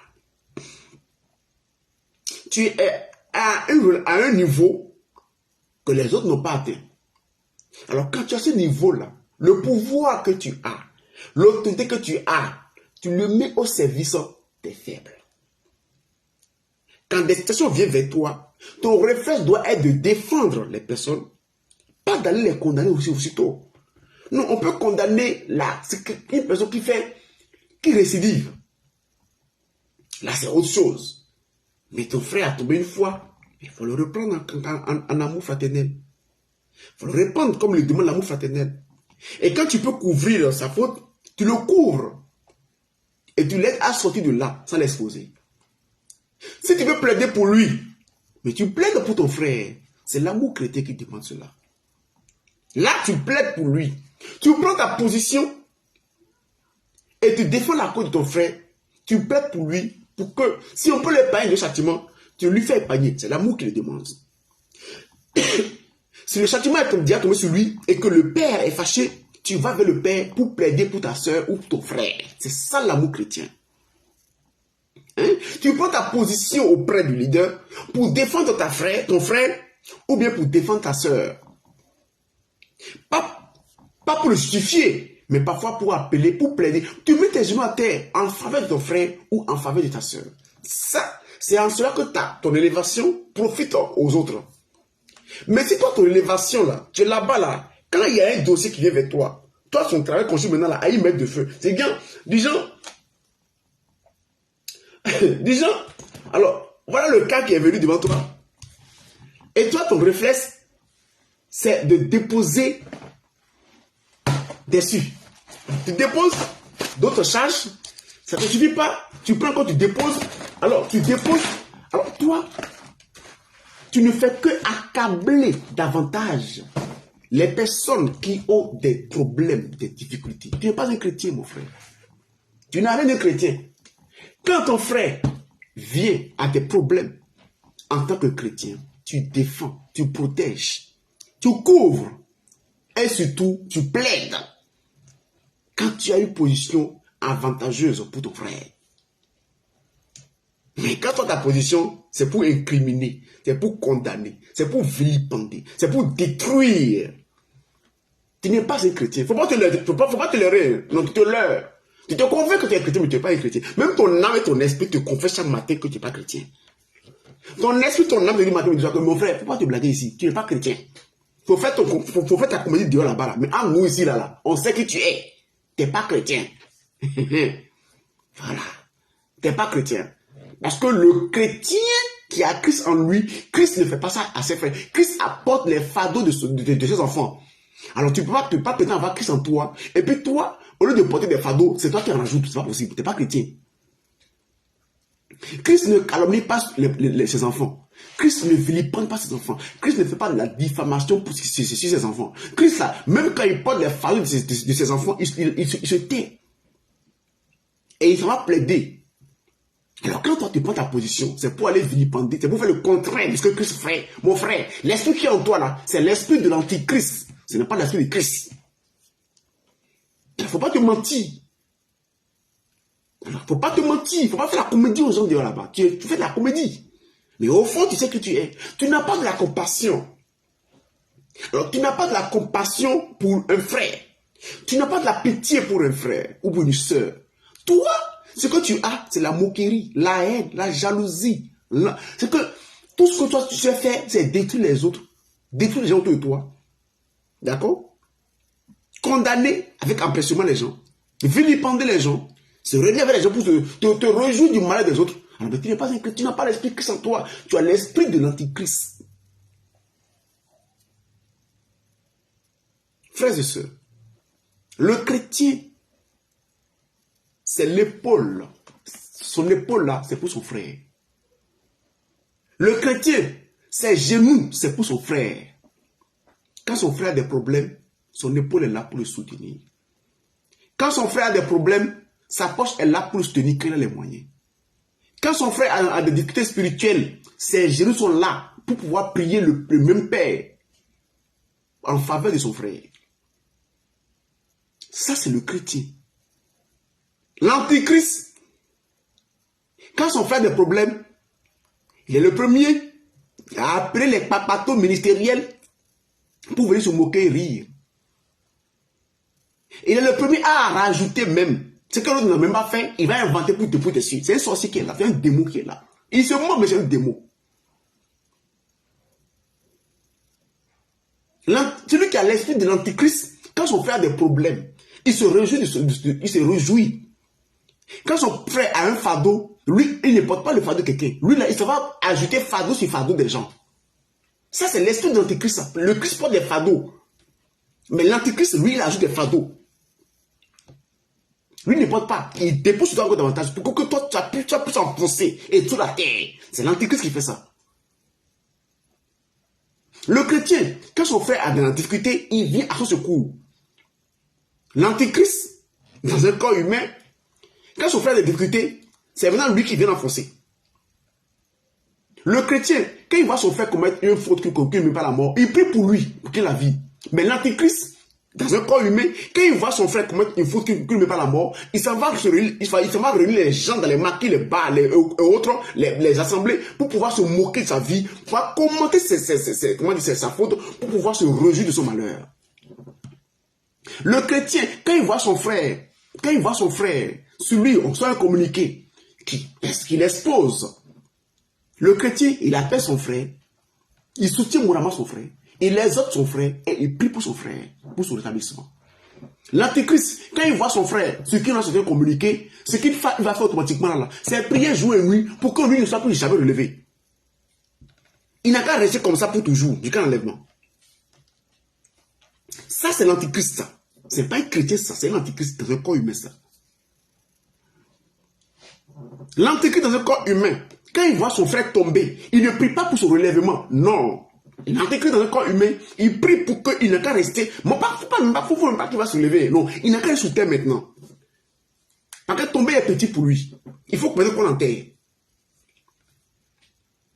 Le chrétien, quand il voit son frère honoré, il se réjouit pour son frère. Ah, c'est mon frère, c'est un membre de mon corps, c'est un membre du corps du Christ auquel j'appartiens, qui est honoré. Je suis fier, c'est mon frère. Il tente sa partie, c'est mon frère. Mais l'antichrist, quand il voit l'autre élevé, il veut le descendre. L'antichrist dans le corps humain, quand il voit l'autre élevé, il va chercher des embûches, des pièges pour le faire descendre. Pour qu'il n'ait qu'à descendre de sa gloire. Pour le livrer à la honte. Ça, c'est l'antichrist dans le corps humain. C'est pas un chrétien, ça là. C'est l'antichrist dans le corps humain. Frères et sœurs, nous devons manifester l'amour. Et la meilleure occasion, le meilleur moment pour manifester l'amour devant son frère, c'est quand il est pauvre, quand il est en difficulté, quand il est déshonoré, quand il est humilié, quand il est dans la boue. C'est à ce moment-là qu'il faut vraiment manifester l'amour envers son frère. C'est pas quand je vais bien, que je commence avec l'amour. Attends, qui va l'hôpital quand il a bonne santé? Qui a besoin de médecine quand il a bonne santé? J'ai besoin de sentir l'amour fraternel quand j'ai des problèmes. des difficultés, c'est là où on doit sentir l'amour. Et non pas quand tout va bien. Quand tout va bien là, mon frère précieux, ma soeur précieuse là, c'est des conneries. C'est des conneries. D'accord. L'appellation frère précieux là, sœur précieux là, on doit l'entendre au moment où l'autre est dans la pauvreté, est dans la souffrance, dans les épreuves, la difficulté, l'humiliation. C'est là où on doit entendre cette appellation là. Ce n'est pas quand tout va bien. C'est ça, c'est la comédie pure et dure.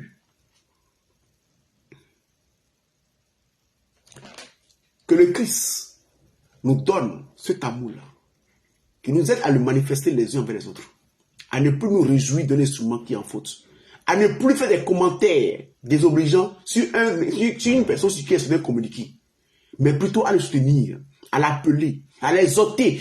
C'est le moment de manifester l'amour vers lui.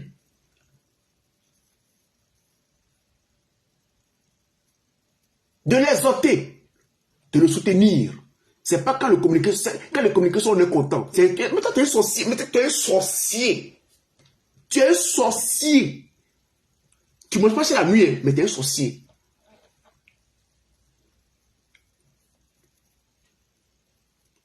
Les chrétiens ne peuvent se réjouir. Si il doit y avoir réjouissance quelque part, on doit se réjouir parce que quelqu'un qui nous fait tous du mal, finalement là. Parce que quand le méchant est descendu, les élus sont heureux. Là, c'est un méchant. Quelqu'un qui persécute l'église. On ne va pas le chasser et puis nous, on va pleurer pour lui. Non, pas du tout.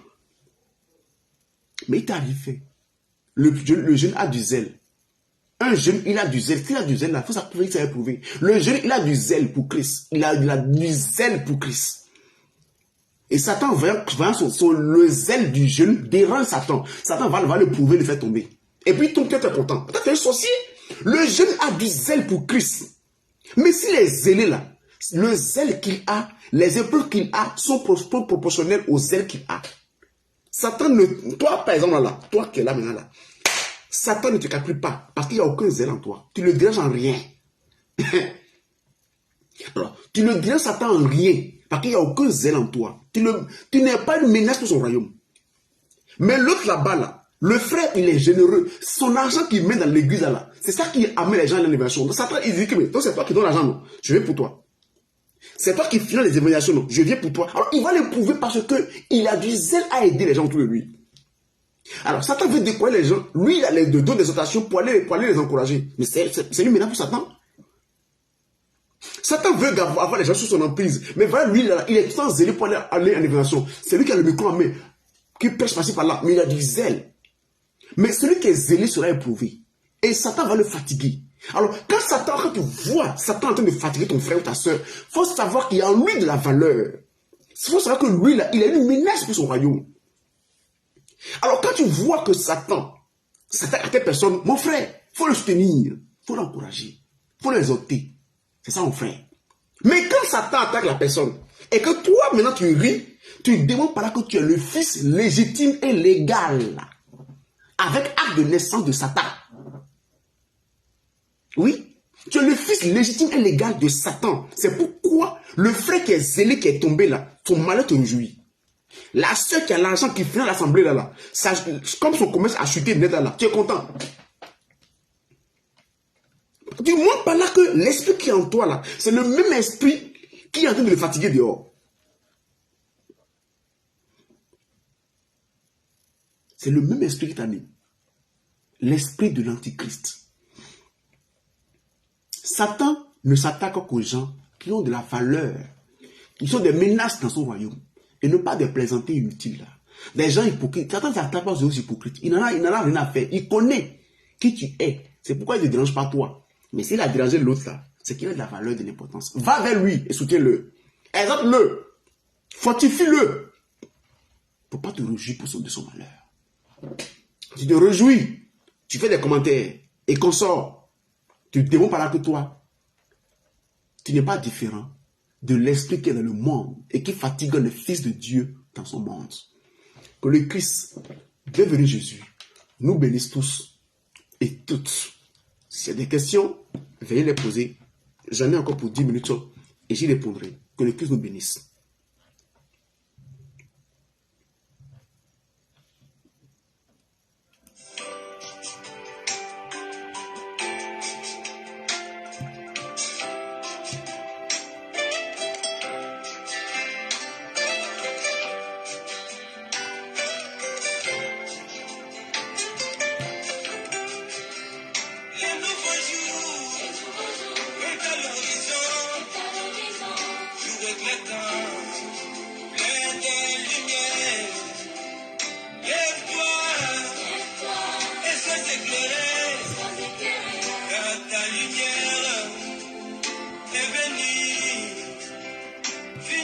nuit et les ténèbres, et là c'est les jours. Bonjour.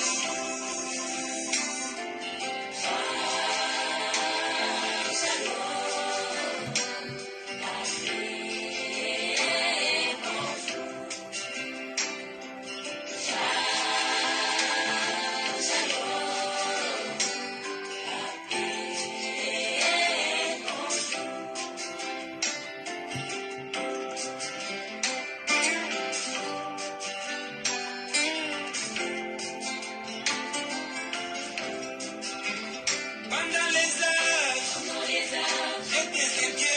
j'étais inquiet, non rassasié, vite partiel. Et je me disais, à ton Seigneur, la plénitude est dans la chair. Mais quand j'ai vu, c'est parfait, maintenant, oui, je peux partir.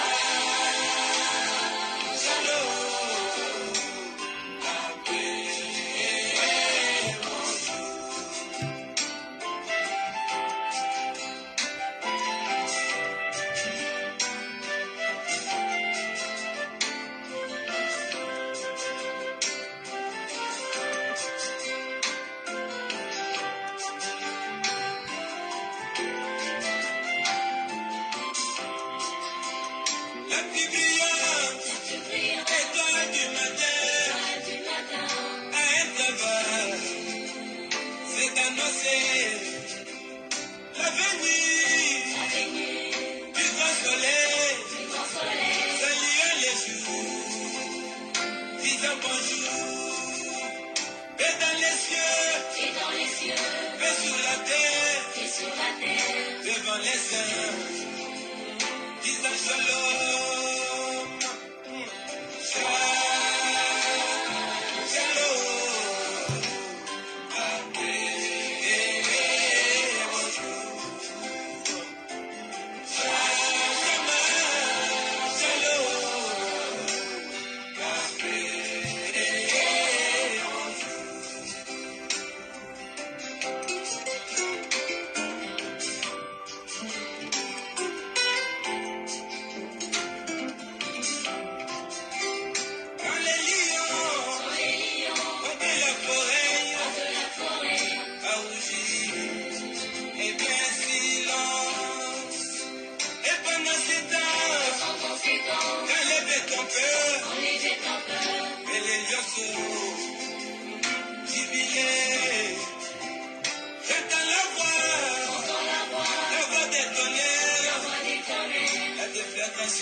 Déchirant les mondes, et je vois le monde comme en décadence, dans l'agitation, et l'épouse est calme.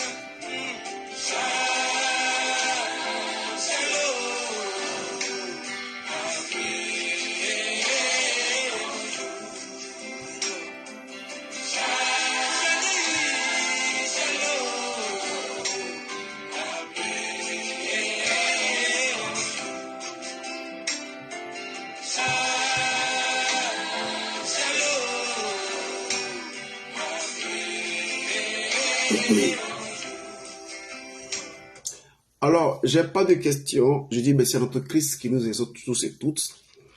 Je ne fais pas d'exhortation parce que je suis parfait. Non, ne vous inquiétez pas. Hein. Je ne fais pas d'exhortation parce que je suis mieux que quelqu'un. Je suis un être humain comme vous. Je suis un être pécheur comme vous. Et je fais l'effort, comme vous, de changer, de mener une vie meilleure par rapport à celle d'hier. Et les exhortations que le Christ nous donne tous, moi je ne suis qu'un être humain, qu'un instrument. Et si en moi il a donné le don d'exhortation, ce don va se manifester. Alors, il ne faut pas regarder le don et dire, comme le don se manifeste en lui, donc lui-même il est parfait. Non, c'est pas ça. Nous sommes tous des personnes répréhensibles qui faisons l'effort d'être dignes de son évangile, en fait. Donc, je fais l'effort comme vous d'être digne sur l'évangile. Et je le prie chaque jour de pouvoir m'aider à être digne de lui chaque jour. Donc, alors, ne voyez pas en moi un homme parfait, un homme intègre. Non, pas du tout. J'ai mes défauts. Comme dit l'autre, j'ai mes démons que je fais face chaque jour. D'accord? Mais s'il y a une chose à laquelle je veille, et sincèrement, c'est de dormir la conscience tranquille. Ça là, sincèrement, ça me tient à cœur. Je vais dormir la conscience tranquille de n'avoir fait du mal à personne. Dormir la conscience tranquille de n'avoir pas manqué d'assistance à personne. Autrement dit, j'ai les moyens d'aider quelqu'un et puis je refuse de l'aider. Ma conscience ne me laisse pas en paix. Au moins ça là, je fais cette effort-là au moins. Et Christ me donne ça là. La conscience tranquille de n'avoir fait du mal à personne, de n'avoir fait du tort à aucun. La conscience tranquille de n'avoir médit du mal de personne. La conscience de n'avoir refusé de l'aide à personne. Au moins ça je le fais. Bon, quant aux autres fautes que tout me peut commettre, ça là, hein, je dis Dieu, il faut m'aider à changer ça aussi. Mais mon cœur là, j'aime dormir le cœur tranquille, le cœur léger. Le cœur, il n'y a rien de plus beau que de dormir avec un cœur tranquille, un cœur léger, un cœur qui ne doit rien à personne, une conscience tranquille. Il n'y a rien de plus beau que ça. Et ça, si vous voulez changer, si moi j'ai un conseil à vous donner en tant que votre frère, au niveau de mon expérience, la plus grande chose que vous devez faire, c'est de faire taire la voix de conscience en faisant quoi? En ne faisant pas des choses qu'il ne va pas vous reprocher. C'est tout. Si au moins vous pouvez faire ça, vous allez être heureux. Bon, les fautes là, on va commettre toutes. Tous et toutes. Quand on les commettra, le Seigneur est là, on va demander pardon, il va nous accorder. Mais ne vivons pas avec la conscience gênée. Par exemple, tu parles mal de quelqu'un, tu le vois avec plaisir. Tu es gêné de toi. Toi, tu dois être gêné. Tu viens de parler mal de lui et puis tu l'appelles mon précieux. En fait, tu dois être gêné en fait de toi. Alors, cette gêne-là, il faut enlever ça. Est-ce que tu es obligé de parler mal de l'autre? Tu n'es pas obligé, donc arrête ça. Est-ce que tu es obligé? Tu n'es pas obligé de faire. Donc, fais pas ça. Tu t'es réuni pour commenter la vie de quelqu'un. Tu as critiqué, tu as diffamé, et puis tu le vois dire, affaire précieuse, c'est précieuse. Mais en l'appelant, même là, ta conscience est gênée, parce que tu as fait du mal. Tu vois ton frère qui a des problèmes, au lieu de la cite pas, hein. Tu ne cites pas, mais tu appelles mon frère précieux, mais tu es gêné parce que tu sais qu'il avait faim. Tu avais la nourriture, mais tu n'as pas voulu l'apporter ça. Alors, il faut vivre la conscience tranquille et légère. En tout cas, selon moi, ça selon moi, hein, peut-être que je me trompe aussi, c'est la première étape quand même de l'accueil de Dieu. Vivre avec une conscience tranquille. Frères et sœurs, voici donc l'exhortation que le Christ m'a mis à cœur de partager avec vous, et avec moi aussi, bien sûr, parce que l'exhortateur, c'est le trésor lui-même d'ailleurs. Voici donc l'exhortation que j'ai reçue aujourd'hui de partager avec vous sur le comportement que doit avoir un chrétien, l'attitude que doit avoir un chrétien envers son frère qui est en faute ou dans l'erreur. Si c'est compris, je dis merci à Christ. Que le Christ de Jésus nous bénisse tous et toutes. Je vous dis donc bonne soirée à vous et à demain pour une autre exhortation ou carrément un autre enseignement cette fois-ci. Que le Christ de Jésus nous bénisse. On va lever la main gauche, faire un mot de prière, te revoir. Christ Jésus, la prophète chère, Christ Jésus, la prophète chère, Christ Jésus, la prophète chère. Dieu dans cette Bible, nous te disons infiniment merci de ce que tu es ordonné encore, ce moment d'exhortation que toi-même Christ tu as conduit. Merci pour les mots et les enseignements que tu viens de nous donner. Merci, Père Saint. Grave cet enseignement, cette exhortation dans le cœur de chacun et de chacune et aide-nous à mener une vie conforme à cette exhortation. Aide-nous vraiment à être dignes de toi en parole, en acte, en conduite partout où nous sommes dans ce monde impie des humains. C'est en ton sein que nous avons prié. Amen. Frères et sœurs, bonsoir à vous, bonne nuit chez vous et à demain. Si Christ nous réveille, on se trouvera encore pour cette fois-ci, je pense, un enseignement. Allez, au revoir et à bientôt.